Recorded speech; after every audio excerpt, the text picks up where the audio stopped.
पंजाब में बाढ़ की स्थिति को लेकर हरियाणा की मदद जारी है और आपदा की घड़ी में हरियाणा और पंजाब का भाईचारा नजर आ रहा है। जींद और कुरुक्षेत्र से राहत सामग्री के ट्रक पंजाब रवाना हुए।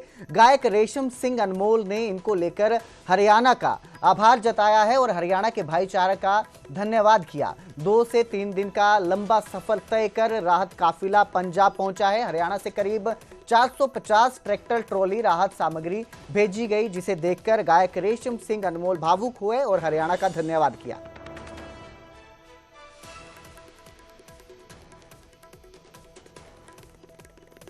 प्यार ਅਤੇ ਸਤਿਕਾਰ ਭਰੀ ਸਤਿ ਸ਼੍ਰੀ ਅਕਾਲ। ਮੈਂ ਇਸ ਟਾਈਮ ਬੜਾ ਇਮੋਸ਼ਨਲ ਹਾਂ ਔਰ ਕਮਾਲ ਦੀ ਗੱਲ ਇਹ ਹੈ, ਜੀਂਦ ਕੁਰੂਕਸ਼ੇਤਰ ਹਰਿਆਣੇ ਤੋਂ ਇੰਨੀ ਵੱਡੀ ਸਪੋਰਟ ਸਾਡੇ ਇਹ ਭਰਾ ਦਿੱਲੀ ਜਾਣ ਤੋਂ ਵੱਡੇ ਕਾਫਲੇ ਲੈ ਕੇ ਹੈ ਨਾ। ਅੱਧੀ ਰਾਤ ਦਾ ਟਾਈਮ ਹੈ, 2-3 ਦਿਨ ਹੋ ਗਏ ਇਹਨਾਂ ਨੂੰ ਧੱਕੇ ਖਾਂਦਿਆਂ ਨੂੰ, ਕਿਉਂਕਿ ਟਰਾਲੀ ਤੇ ਟਾਈ ਬਹੁਤ ਲੱਗਦਾ। ਇਹ ਮੇਰੇ ਭਰਾ ਵੱਡੇ ਕਾਫਲੇ, ਇਹਨਾਂ ਦੀ ਨਵੀਂ ਟਰਾਲੀ ਹੈ, ਪੇਂਟ ਵੀ ਨਹੀਂ ਕੀਤਾ ਹਜੇ ਹੈ ਨਾ। ਇਹ ਰਾਸ਼ਨ ਭਰ ਕੇ ਸਾਰੀਆਂ ਚੀਜ਼ਾਂ ਲੈ ਕੇ ਮਾਝੇ ਏਰੀਏ ਵੱਲ ਇਹਨਾਂ ਨੇ ਪੂਰੀਆਂ ਸੜਕਾਂ ਤੇ ਹਰਿਆਣੇ ਦੀਆਂ ਟਰਾਲੀਆਂ ਜ਼ਿਆਦਾ ਨੇ। 450 ਦੇ ਕਰੀਬ ਟਰਾਲੀਆਂ ਇਸ ਇਲਾਕੇ ਦੀਆਂ ਇੱਥੇ ਪਹੁੰਚੀਆਂ ਨੇ। ਔਰ ਮੈਨੂੰ ਨਹੀਂ ਪਤਾ ਸੀਗਾ ਹੈ ਨਾ, ਮੈਂ ਰਾਤੀ ਇੱਥੋਂ ਲੰਘ ਰਿਹਾ ਸੀਗਾ ਤੇ ਮੈਨੂੰ ਮੇਰੇ ਭਰਾ ਹੀ ਟੱਕਰੇ। ਮੈਂ ਰੋਕ ਕੇ ਇਹਨਾਂ ਦਾ ਧੰਨਵਾਦ ਕਰਨਾ, ਬਾਈ ਦਿਲੋਂ ਧੰਨਵਾਦ। ਇਹਨਾਂ ਦੀ ਨੀਂਦ ਨਹੀਂ ਪੂਰੀ ਹੋ ਰਹੀ ਔਰ ਬੜੀਆਂ ਦਿੱਕਤਾਂ ਇਹਨਾਂ ਨੂੰ, ਕਿਉਂਕਿ ਉੱਪਰ ਏਰੀਏ ਦੇ ਵਿੱਚ ਨਾ ਕਿਸੇ ਨੂੰ ਜਾਣਦੇ ਆ। ਫਿਰ ਵੀ ਇਹਨਾਂ ਦਾ ਜਜ਼ਬਾ ਸੀਗਾ ਕਿ ਸਾਡਾ ਵੱਡਾ ਭਰਾ ਪੰਜਾਬ ਮੁਸੀਬਤ ਦੇ ਵਿੱਚ ਹੈ, ਆ ਕੇ ਇੱਥੇ ਖੜੇ ਹੈ। ਇੱਦਾਂ ਦੇ ਜਿੰਨੇ ਵੀ ਸਾਡਾ ਯੂਥ ਹੈ, ਮੈਂ ਦਿਲੋਂ ਸਲਾਮ ਕਰਦਾ, ਸਲੂਟ ਕਰਦਾ। ਲੱਖਾਂ ਹੀ ਮੇਰੇ ਭੈਣ ਭਰਾ ਕਿਹੜੀ ਸੇਵਾ 'ਚ ਡਟੇ ਹੋਏ ਆ। ਬਾਈ ਬਹੁਤ ਧੰਨਵਾਦ। पंजाब हरियाणा भाईचारा जिंदाबाद। तो वहीं करनाल से विधानसभा स्पीकर हरविंदर कल्याण ने राहत सामग्री को हरी झंडी दिखाई और पंजाब सहित उत्तरी राज्यों में बाढ़ से भारी नुकसान जिन जगह पर हुआ है वहां के लिए राहत सामग्री भेजी गई। राशन और पशु चारे की भारी दिक्कत जो है वो बताई जा रही है। हरियाणा सरकार पंजाब के बाढ़ प्रभावित क्षेत्रों में राहत सामग्री भेज रही है। विधानसभा अध्यक्ष ने अपना 1 महीने का वेतन भी मुख्यमंत्री राहत कोष में दिया है ताकि मदद की जा सके। इसके साथ ही उन्होंने जनप्रतिनिधियों से वेतन दान करने की अपील की है और राहत सामग्री के ट्रक रवाना कर भाईचारे का संदेश दिया है। खेतों में पानी जमा होने के कारण वहां पर पशुओं के चारे की दिक्कत आ रही है। लोगों को जो एक बेसिक जो ज़रूरतें होती हैं, राशन की, खाने की, उन सब की दिक्कत आ रही है। पहाड़ों में रास्ते बंद होने के कारण जो वहाँ की फसल, वहाँ के अन्य प्रोडक्ट जो मैदानी इलाकों में आते थे, उनको आने में बहुत दिक्कत हो रही है।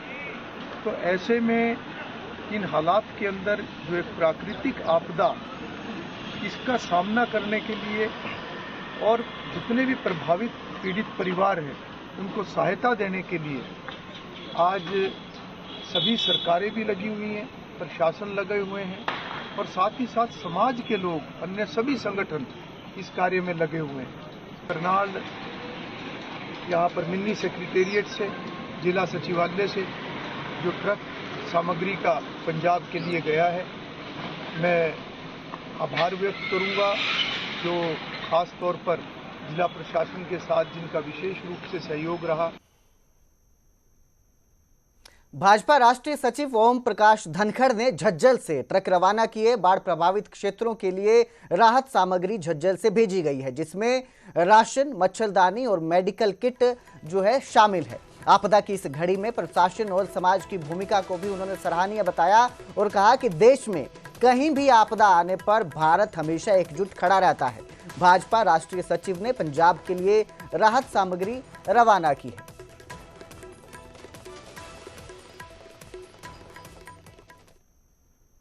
तो वहीं कैबिनेट मंत्री रणबीर गंगवा ने राहत सामग्री के ट्रक रवाना किए। इस हाल से पंजाब के बाढ़ प्रभावित इलाकों के लिए यह मदद भेजी जा रही है। हरियाणा सरकार लगातार पंजाब के साथ आपदा की पीड़ा में खड़ी हुई है, मदद कर रही है। मुख्यमंत्री नायब सिंह सैनी के नेतृत्व में राहत अभियान जारी है।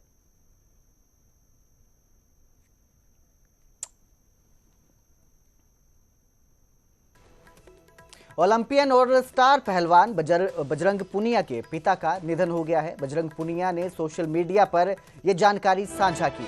पिता बलवान पुनिया लंबे समय से बीमार चल रहे थे। दिल्ली के एक निजी अस्पताल में शुक्रवार को उन्होंने अंतिम सांस ली।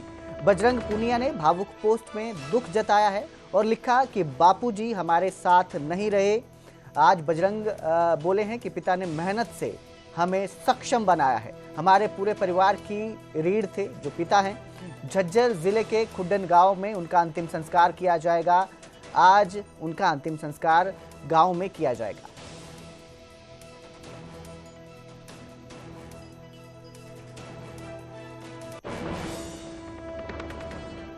तो वहीं चंडीगढ़ में आज हाई पावर परचेज कमेटी की बैठक है। बैठक शुरू हो चुकी है। 11 बजे से यह बैठक शुरू हुई है।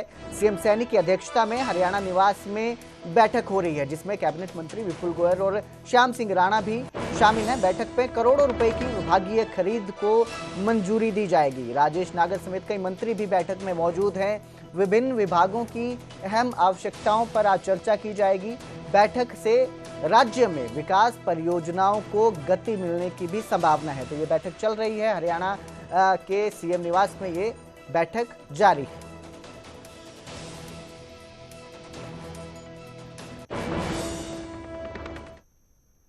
कैथल की अदालत में गुरुवार को ऐसा नजारा देखने को मिला जिसने हर किसी को हैरान कर दिया। इंसाफ के मंदिर में बैठे जज ने गवाही में बार बार गैर हाजिर रहने वाले इंस्पेक्टर को सलाखों के पीछे भिजवा दिया।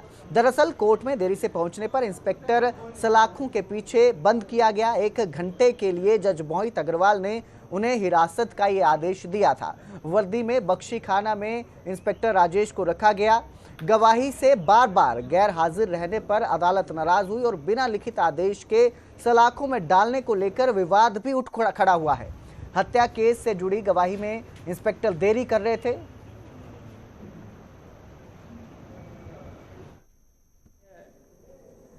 मोहित अग्रवाल एएसजे कैथल का नायब कोर्ट दीपक मेरे पास आया था। बोला इंस्पेक्टर साहब को अंदर देना है। मैंने कहा भाई कोई लिखित में आदेश दो मेरे को। बोला लिखित में तो मेरे पास आदेश नहीं। एडिटर साहब आ गए और पीपी साहब आ गए। बोला जी आप इसको अंदर कर दो।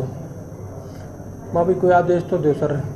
आदेश तो उन्होंने दिए नहीं सर। फिर है नहीं वो 1 घंटे के बाद नहीं फिर वो दोबारा आए थे नायब कोर्ट। बोला जनाब इसको वह नहीं पेश कर दो। माँ भाई कोई आदेश दो इसको बाहर निकालने के। वो बोला जी मैं साहब से बात करता हूँ। तो बाद में आया आदेश? बाद में आदेश आई। मामला क्या था सर? मामला तो इंस्पेक्टर साहब है नहीं उस पर एविडेंस पे आए हुए थे और SHO बड़ा गुड़ा लगे हुए थे। कहाँ का मामला?